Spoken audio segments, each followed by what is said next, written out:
ಒಬ್ಬ ಹೋರಾಟಗಾರ. ಅದಕ್ಕೋಸ್ಕರ ಮೇಡಮ್ ನಮಸ್ಕಾರ. ನೀವು ಹೋರಾಟ ಮಾಡ್ತಿದ್ದೀರಾ ಸರಿ. ಈ ಹೋರಾಟಕ್ಕೆ ಸಾಮಾನ್ಯ ಜನರ ಬೆಂಬಲ ಬೇಕು.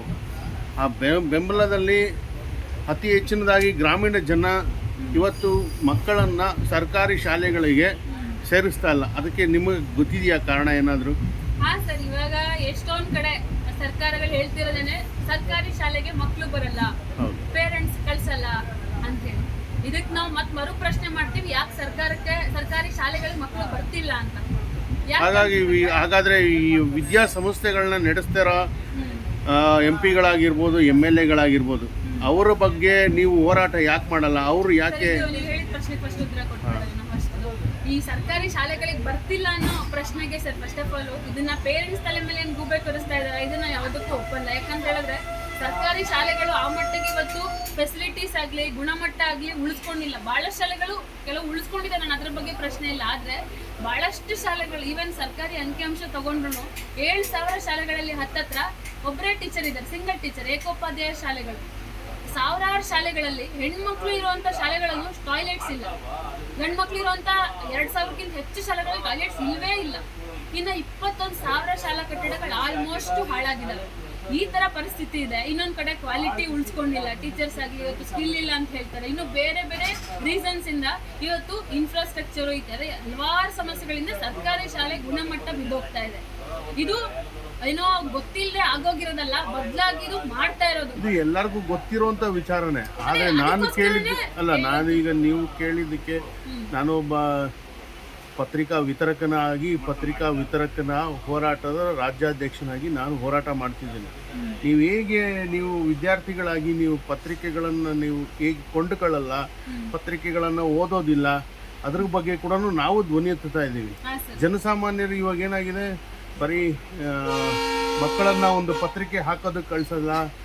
ಯಾಕೆ ಗ್ರಾಮೀಣ ಭಾಗದಲ್ಲಿ ಯಾರು ಬಡವರಿದ್ದಾರೆ, ಬಡವರಿಲ್ಲ ಅನ್ನೋದ್ರ ಬಗ್ಗೆ ನಾನು ಹೆಚ್ಚಿನದಾಗಿ ವಿವರಣೆ ಕೊಡೋಕೆ ಹೋಗಲ್ಲ. ಆದರೆ ನಾನು ನಿಮ್ಮನ್ನು ಕೇಳೋದೇನೆಂದರೆ, ನೀವು ಒಬ್ಬರು ಈ ಒಂದು ಸಂಘಟನೆಯಲ್ಲಿ ಏನಾಗಿದ್ದೀರಿ ಅಂತ ಕೇಳೋಕ್ಕೆ ಇಷ್ಟಪಡ್ತೀನಿ. ಸರ್, ನಾನು ಚೈತ್ರ ಅಂತ IDSO ಡಿಸ್ಟ್ರಿಕ್ಟ್ ಕನ್ವೆನರ್ ಸಂಚಾಲಕಿ ಇಲ್ಲಿ ಹಾಸನ. ಓಕೆ. ಈಗ ನೀವು ಸ್ಟೂಡೆಂಟ್. ನಾನು ಈಗ ನೀವು ಏನು ಸರ್ಕಾರಿ ಅಧಿಕಾರಿಗಳಾಗಿರ್ಬೋದು, ಸರ್ಕಾರಿ ಜನಪ್ರತಿನಿಧಿಗಳಾಗಿರ್ಬೋದು, ಅವರೇ ಒಂದು ಎಲ್ಲರಿಗೂ ಗೊತ್ತಿರುವಂಥ ವಿಚಾರ. ಆದರೆ ಜನಸಾಮಾನ್ಯರು ಈಗ ಹೇಗಾಗಿದ್ದಾರೆ ಅಂತಂದರೆ, ತಮ್ಮದೇ ಆಯಿತು, ತಮ್ಮ ಕೆಲಸ ಆಯಿತು ಅನ್ನೋ ಮಟ್ಟಿನಲ್ಲಿ ಇದ್ದಾರೆ. ಅದ್ರ ಬಗ್ಗೆ ತಮ್ಮ ಅಭಿಪ್ರಾಯ ಏನು? ಸರ್ಕಾರಿ ಅಧಿಕಾರಿಗಳು ಅವರ ಮಕ್ಕಳನ್ನು ಶಾಲೆಗೆ ಸೇರಿಸೋದಿಲ್ಲ. ಮೊಟ್ಟ ಮೊದಲನೇದಾಗಿ ಅವರೇ ಮಕ್ಕಳನ್ನು ಅವರು ಸರ್ಕಾರಿ ಶಾಲೆಗೆ ಸೇರಿಸೋದ್ರ ಮುಖಾಂತರ ಮಾದರಿ ಆಗಬೇಕು. ಎಲ್ಲೋ ಒಬ್ಬರು IAS ಅಧಿಕಾರಿಗಳು ಸೇರಿಸ್ತಾರೆ, ಬಿಡ್ತಾರೆ, ಅದ್ರ ಮುಗೀತು. ಈಗ ನೀವು ಇಂತಹ ಹೋರಾಟಗಳಲ್ಲಿ ಇಂತಹ ಪ್ರಶ್ನೆಗಳನ್ನ ಯಾಕೆ ಎತ್ತೋದಿಲ್ಲ ಅನ್ನೋದು ನನ್ನ ಪ್ರಶ್ನೆ. ಸರ್, ಖಂಡಿತ ಎಲ್ಲರೂ ಸರ್ಕಾರಿ ಶಾಲೆಗೆ ಸೇರಿಸಬೇಕು. ಜೊತೆಗೆ ಅದಕ್ಕಿಂತ ಮುಂಚಾಗಿ ಸರ್ಕಾರಿ ಶಾಲೆಗಳು ಇನ್ನೂ ಬೆಟರ್ ಆಗಬೇಕು, ಸ್ಟ್ರೆಂಥನ್ ಆಗಬೇಕು, ಫೆಸಿಲಿಟೀಸ್ಗಳು ಬರಬೇಕು, ಒಳ್ಳೆ ಅದು ಅವರ ಈಗಿನ ಅವರ 40,000 ಶಾಲೆಗಳನ್ನ ಮುಚ್ಚಿ ಇನ್ನು ಉಳಿದಿರೋ ಶಾಲೆಗಳ ಅಭಿವೃದ್ಧಿಗೋಸ್ಕರ ಮಾಡ್ತಾ ಇರ್ಬೋದಲ್ಲ. ಉಳಿದಿರೋ ಶಾಲೆಗಳ ಅಭಿವೃದ್ಧಿಗೆ ನಮ್ಮ ಪಾಯಿಂಟ್ ಇಲ್ಲ, KPS ನಾವು ವಿರೋಧಿಸ್ತಿಲ್ಲ. ಆದ್ರೆ ಒಂದ್ ಶಾಲೆ ಸ್ಟಾರ್ಟ್ ಮಾಡ್ತೀವಿ ಚೆನ್ನಾಗಿ ಅಂತ ಹೇಳ್ಬಿಟ್ಟು 5 ಶಾಲೆ ಮುಚ್ಚೋದನ್ನ ನಾವು ಒಪ್ಪಲ್ಲ. ಯಾಕಂತ ಹೇಳಿದ್ರೆ ಒಂದೊಂದು ಒಂದೇ ಶಾಲೆಯಲ್ಲಿ ಕೊಡ್ಬೋದಲ್ಲ. ಹಳ್ಳಿಯಲ್ಲೂ ಶಾಲೆ ಬಂದಿರೋ ಉದ್ದೇಶನೇ ಪ್ರತಿಯೊಬ್ಬ ಮಗುಗೂ ಶಿಕ್ಷಣ ಸಿಗಬೇಕು, ಯಾರು ಕೂಡ ಶಿಕ್ಷಣದಿಂದ ವಂಚಿತರಾಗಬಾರ್ದು ಅಂತಾನೆ ಹಳ್ಳಿಯಲ್ಲೂ ಶಾಲೆಗಳನ್ನ ಕಟ್ಸಿರೋದು. ಪ್ರತಿಯೊಬ್ಬ ಮಗುನು ಓದಕ್ ಹೋಗ್ಬೇಕು. ಒಬ್ಬ ಕೂರ್ಲಿ ಕಾರ್ಮಿಕ ಬೆಳಿಗ್ಗೆ 6 ಗಂಟೆಗೆ ಹೋದ್ರೆ ಅವ್ನ ಕೆಲ್ಸಕ್ಕೆ, ಸಂಜೆ ಬರೋದು ಇನ್ನು 6 ಗಂಟೆ ಆದ್ಮೇಲೆ. ಈಗ ಆ ಊರಲ್ಲೇ ಶಾಲೆ ಇದ್ರೆ ಅವನ ಮಗು ಆರಾಮಾಗಿ ಶಾಲೆಗೆ ಹೋಗಿ ಬರುತ್ತೆ. ಇವಾಗ 5-6 ಕಿಲೋಮೀಟರ್ ದೂರ ಇದ್ರೆ ಹೆಂಗ್ ಹೋಗಕ್ ಸಾಧ್ಯ? ಇದು ನಮ್ಮ ಪ್ರಶ್ನೆ. ಹಾಗೆ ಇನ್ನೂ ಹಲವಾರು ಪ್ರಶ್ನೆಗಳಿದಾವೆ. ಈವನ್ ನಾವು ಈಗ ಹಳ್ಳಿಗೂ ಹೋಗಿ ಹೋರಾಟಗಳು ಮಾಡ್ತಿರೋ ಕಾರಣ ಜನಗಳೇ ಪ್ರಶ್ನೆ ತೆಗಿತಿದ್ದಾರೆ, ಯಾವ ನಂಬಿಕೆ ಮೇಲೆ ನಾವು ಕಳ್ಸೋಣ? ಸೊಸೈಟಿ ಎಷ್ಟು ಹಾಳಾಗಿದೆ. ಸರ್ಕಾರ ಅದಕ್ಕೆ ಈಗ ಒಬ್ಬ ಅಧಿಕಾರಿಗೆ ಮತ್ತೆ ಒಬ್ಬ ಶಿಕ್ಷಕನಿಗಾಗ್ಲಿ ಸಂಬಳ ಕೊಡಬೇಕಂದ್ರೆ 40,000 ರಿಂದ 60,000 ರೂಪಾಯಿ ಸಂಬಳ ಕೊಡಬೇಕು ಅಲ್ವಾ? ಆ ಒಂದು ಶಾಲೆಯಲ್ಲಿ ಗ್ರಾಮದಲ್ಲಿ ವಿದ್ಯಾರ್ಥಿಗಳು ಶಿಕ್ಷಣ ಹುಡುಕೊಂಡು ಬೇರೆ ಕಡೆ ಹೊರಟಿದ್ದಾಗ ನಾವು ಸರ್ಕಾರಿ ಶಾಲೆಗಳನ್ನ ಸಾಕಷ್ಟು ನೋಡಿದ್ದೀವಿ. ಇರೋ ವಿಚಾರಗಳ ಬಗ್ಗೆ ಈಗ ಅರಿವನ್ನು ಮೂಡಿಸೋದು ಬಿಟ್ಟು ಬೇರೆ ನಡೀತಾ ಇದೆಯಲ್ಲ, ಅದ್ರ ಬಗ್ಗೆ ಏನು ಹೇಳ್ತೀರಾ?